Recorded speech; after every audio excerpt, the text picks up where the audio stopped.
Selamat datang di channel Simar Imam. Sembari mendengarkan tinggalkan like dan komentarnya bosku. Jangan lupa pasang headset kalian. Siapkan kopi dan camilan. Lupakan kenangan tentang mantan. Mari kita dengarkan sambil rebahan. Kembalinya Sang Raja. Bab 243. Membebankan bunga. Sebelum Liu Qingfeng dan yang lainnya sempat bereaksi, apa yang sedang terjadi? Su Chen langsung mengambil batang besi di tanah dan mematahkan lengan mereka, lalu berjalan pergi dan kembali ke tempat grosirnya. Dan ini kurang dari setengah jam. Ayah, ayo pergi. Xiao Chen, apa yang telah kamu lakukan? Su Changming berkata dengan cemas. Ini hanya masalah pribadi, jangan khawatir. Setelah mengatakan itu, Su Chen menyambut Su Changming ke mobil. Setelah masuk ke dalam mobil, Su Changming melihat ke kiri dan ke kanan. Meski BMW M6 seharga lebih dari 2 juta ini hanyalah sebuah skuter mobilitas di mata Su Chen, namun di mata Su Changming, ia sudah dianggap sebagai mobil mewah. Meskipun di keluarga Sudi Yanjing, semua orang yang keluar masuk adalah mobil mewah, namun kehidupan seperti itu jauh dari saya. Jadi ketika saya melihat mobil mewah semacam ini, saya terkejut. Nak, mobil Xiaohan cukup bagus. Pasti menghabiskan banyak uang. Mobil Xiaohan. Ya, bukankah dia meminjamkanmu mobil ini? Su Changming berkata tanpa basa-basi. Su Chen tersenyum tak berdaya dan tidak tahu bagaimana menjelaskannya untuk beberapa saat. Sederhananya, Su Chen tidak menjelaskannya, itu bukan masalah besar. Ayah, tolong telepon ibuku dulu dan minta dia mengambil cuti dan pergi sebentar. Ayo kita makan malam ini dan aku akan mentraktirmu. Tidak, ibumu akan pulang kerja 1 jam lagi. Mari kita tunggu dia di luar sebentar dan beri dia kejutan. Ayah, kamu sudah dewasa, tapi kamu masih bertingkah seperti anak muda, kata Su Chen sambil tersenyum. Dalam hidup, kamu harus menemukan kesenangan. Sungguh menarik hidup seperti ini, kata Su Changming sambil tersenyum. Jika kamu memberi ibuku sepasang mahjong dengan marmer putih, dia mungkin akan lebih bahagia daripada saat dia melihatku. Itu akan jauh lebih baik daripada kejutan seperti ini. Jangan katakan itu. Bagaimanapun juga, kamu adalah putranya. Bahkan jika dia mempunyai pemikiran seperti itu, dia tidak akan mengungkapkannya. Su Chen. Menurut apa yang dikatakan Su Changming, kedua pria itu memarkir mobilnya di pintu masuk sekolah menengah No. 1 kabupaten, bersiap menunggu ibu Su Chen keluar. Sekitar 1 jam kemudian, bel sekolah di sekolah menengah kabupaten berbunyi. Lalu saya melihat para siswa sekolah menengah itu, semuanya berlarian keluar gedung pengajaran seperti kuda liar. Bagi mereka, hari yang menyenangkan baru saja dimulai. Ketika semua siswa pergi satu demi satu, para guru dari sekolah terlihat berjalan keluar. Mereka berkelompok, berbicara dan tertawa.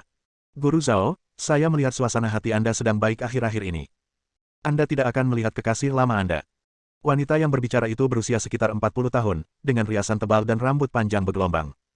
Dia bisa keluar dan berdiri di jalan tanpa mengganti pakaiannya. Dan guru Zhao yang dia bicarakan tentu saja adalah ibu Su Chen, Zhao Qingning. Sun Ping, tolong berhenti kentut di sana. Aku tidak punya hobimu. Anakku akan kembali. Aku tidak bisa bahagia begitu saja. Bukankah anakmu pergi ke sekolah di luar? Kembalilah segera setelah dia kembali. Apa yang membuat kamu bahagia? Sun Ping tidak marah setelah dimarahi oleh Zhao Qingning, tapi berkata dengan marah. Kenapa kamu tidak bisa bahagia? Anakku akan segera masuk perguruan tinggi. Dia pasti lebih menjanjikan dari anakmu. Hei, Guru Zhao, jika kamu mengatakan itu, aku harus membantahmu. Putramu hanyalah seorang kutu buku, dan putraku, meskipun dia tidak melanjutkan ke sekolah menengah pertama setelah sekolah menengah pertama, dia baik-baik saja di daerah ini. Dia telah menjadi direktur sebuah pabrik kayu. Tahun lalu dia membayar harga penuh untuk sebuah sedan Volkswagen senilai 180.000 yuan. Meskipun tidak terlalu mahal, dia membelinya dengan uangnya sendiri. Setelah anakku diterima di universitas yang bagus, dia pasti akan mendapat lebih banyak uang daripada anakmu. Kata Zhao Qingning tidak yakin. Di kota-kota besar, orang-orang berjuang untuk ayahnya, sedangkan di daerah-daerah kecil, mereka berjuang untuk anak-anaknya. Hal ini dapat dianggap sebagai kondisi dasar nasional Tiongkok. Guru Zhao, tolong jangan membual atas nama putra Anda. Jika Anda punya waktu, pikirkan lebih banyak tentang bisnis keluarga Anda, Lao Su. Stasiun grosir yogurt kami juga telah dibuka. Tidak lama lagi keluarga Anda tidak dapat melanjutkan lagi. Stasiun grosir yogurt yang disebutkan Sun Ping tentu saja dibuka oleh Liu Qingfeng. Lao Su kita telah bekerja selama bertahun-tahun, dan semua tetangganya adalah pelanggan tetap. Tunggu saja sampai rumahmu tutup. Zhao Qingning berkata dengan acuh tak acuh. Haha, kamu boleh mengatakan apapun yang kamu mau. Aku tidak ingin terlalu banyak berdebat denganmu. Anakku bilang dia akan menjemputku sepulang kerja malam ini. Aku akan berangkat dengan mobil sebentar lagi, jadi kamu bisa saja berjalan pulang sendiri. Setelah mengatakan itu, Sun Ping mempercepat langkahnya dan berjalan langsung ke gerbang sekolah, di mana sebuah sedan Volkswagen hitam kebetulan diparkir. Tidak diragukan lagi bahwa putra Sun Ping lah yang mengemudikannya. Bu, kenapa ibu keluar? Aku sudah lama menunggumu. Putra Sun Ping, kata Liu Feng. Sesuatu terjadi di sekolah, jadi aku terlambat. Sun Ping berkata dengan marah, cepat dan antar ibu kembali, tapi jangan menghalangi jalan orang lain. Guru Zhao masih harus berjalan kembali. Ya Tuhan, lihat, ada BMW di sana. Kami tidak punya banyak di seluruh Kabupaten Anhe. Iya kan? Model macam apa ini? Sepertinya mobil sport. Keren sekali. Mendengar seruan guru lain, mata Sun Ping juga tertarik, tapi ekspresinya sangat jelek. Awalnya, di antara para guru ini, keluarga mereka memiliki kondisi terbaik, dan hanya mereka yang memiliki mobil untuk mengantar mereka ke dan dari sekolah. Tapi saya tidak menyangka sekarang akan muncul BMW lain, dan bahkan lebih cemerlang dari anak saya sendiri.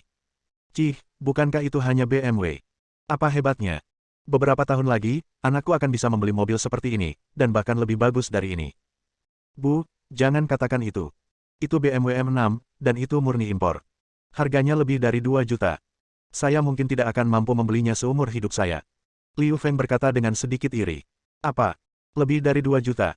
Mendengar harga BMW M6 itu, para guru SMP nomor 1 kabupaten pun bingung. Apakah ada mobil bagus di Kabupaten Anhe? Sepertinya semakin banyak orang kaya. Sun Ping, kenapa kamu tidak mengatakan apapun sekarang tentang apakah putramu mampu membeli mobil yang lebih baik dari ini? Mengapa kamu tidak mengatakan apapun sekarang? Zhao Qingning berkata dengan sombong. Sun Ping terlihat malu, tapi pada akhirnya dia mengandalkan punggungnya dan berkata, ada apa? Anakku tidak mampu, dan anakmu pasti juga tidak mampu. Apa yang kamu banggakan? Menantu perempuan, kamu sudah pulang kerja. Setelah menikmati tatapan iri orang lain untuk beberapa saat, Su Changming keluar dari mobil dan berkata dengan gembira kepada Zhao Qingning. Lao Su. Zhao Qingning sedikit bingung. Dia biasanya mengendarai sepeda untuk menjemputnya, jadi mengapa dia datang dengan mobil mewah sekarang? Mungkinkah seseorang dari keluarga Yan Jingsu ada di sini? Tepat ketika Zhao Qingning curiga, Su Chen keluar dari mobil dan segera menarik perhatian semua orang. Ini terlalu tampan. Bu, kamu pulang kerja. Bab 244. Nak, kenapa kamu kembali lebih awal? Melihat Su Chen, Zhao Qingning tersenyum seperti bunga dan menghampirinya sambil tersenyum. Dia melihat ke kiri dan ke kanan. Setelah 3 tahun tidak bertemu satu sama lain, dia, seorang ibu, hampir menangis. Aku sudah selesai mengurus semuanya di sana, jadi aku kembali lebih awal untuk menemuimu, kata Su Chen sambil tersenyum. Ini seperti pepatah manusia, jika tidak, tahun-tahun ini akan sia-sia. Saat ibu dan anak tenggelam dalam kegembiraan kebersamaan, mereka mendengar guru-guru lain dari sekolah menengah daerah berkata, Guru Zhao, putramu luar biasa. Dia bahkan mengendarai mobil mewah senilai lebih dari 2 juta yuan. Ini pertama kalinya kami melihatnya. Oh, itu semua sepele. Ini gerimis. Anakku sangat cakap. Itu hanya sebuah mobil yang bernilai lebih dari 2 juta yuan, jadi tidak apa-apa, kata Zhao Qingning dengan tenang. Bahkan, dia juga menduga mobil itu mungkin milik Lin Ruohan dan hanya dipinjamkan kepadanya untuk dikendarai. Tapi tidak masalah, setidaknya dia bisa menginjak Sun Ping, dan itu sudah cukup. Melihat guru lain memuji Zhao Qingning, Sun Ping merasa sedikit malu dan berkata dengan marah. Guru Zhao, akan membosankan jika kamu memainkan trik ini. Untuk apa aku bermain? Sudah tidak menarik lagi. Selamamu bekerja untuk orang lain dan hanya mendapat penghasilan puluhan ribu yuan setahun. Putramu masih pelajar. Dari mana kamu bisa mendapatkan uang untuk membeli mobil?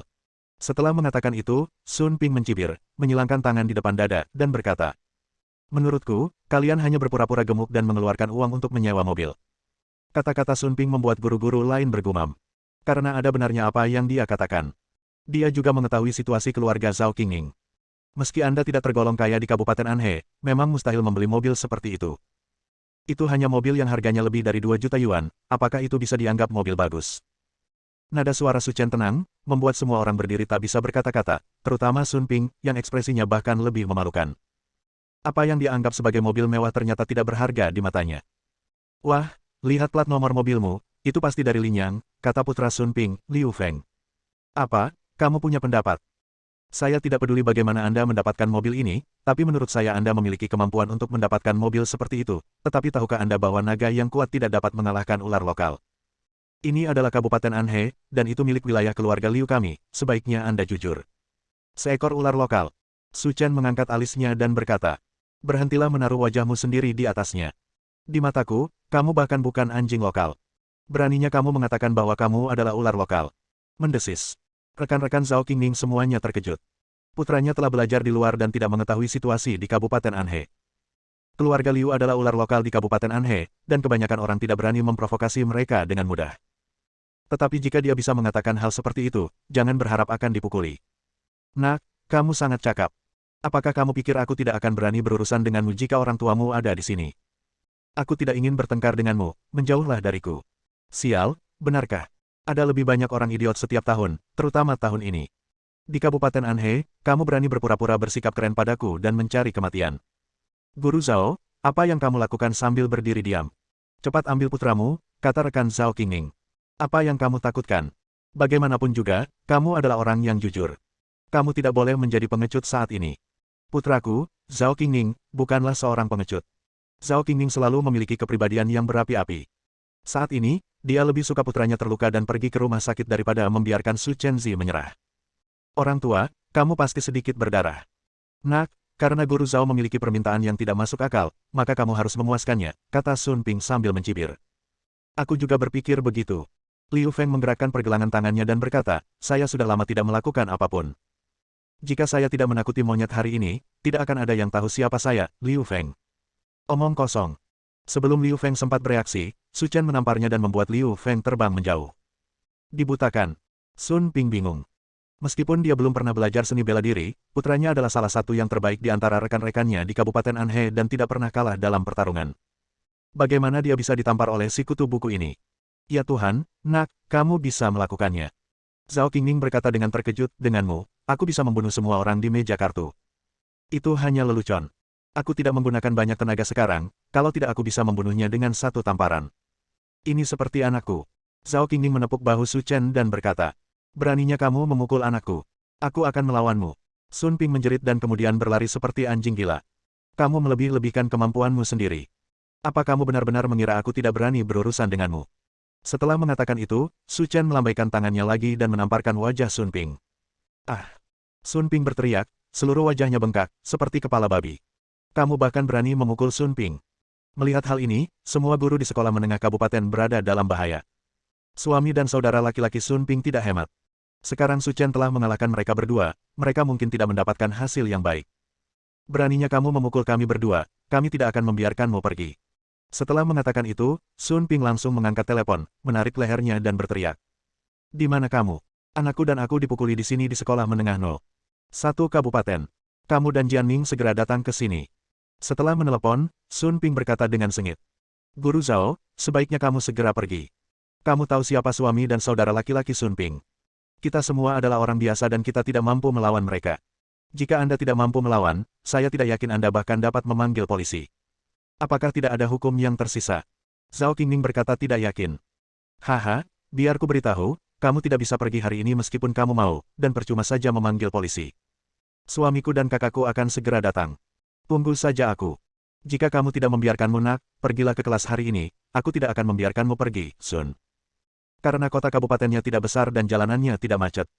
Jadi setelah lebih dari 10 menit, suami dan saudara laki-laki Sun Ping bergegas mendekat. Namun, saat melihat kedua orang itu, Su Chen tak hanya tertawa terbahak-bahak. Bukankah dua orang itu Liu Qingfeng dan Sun Jianming yang baru saja saya beri pelajaran? Ketika mereka melihat mereka berdua, Sun Ping dan Liu Feng tercengang dan berkata, ada apa dengan kalian berdua? Kenapa lenganmu masih memakai kain kasa? Tidak apa-apa, saya hanya mengalami luka ringan, kata Liu Qingfeng dengan canggung, berusaha menutupi fakta bahwa dia dipukuli dengan kejam. Bagaimanapun, dia dianggap orang nomor 1 di Kabupaten Anhe. Jika beritanya menyebar, dia tidak akan bisa berkeliling. Bersambung.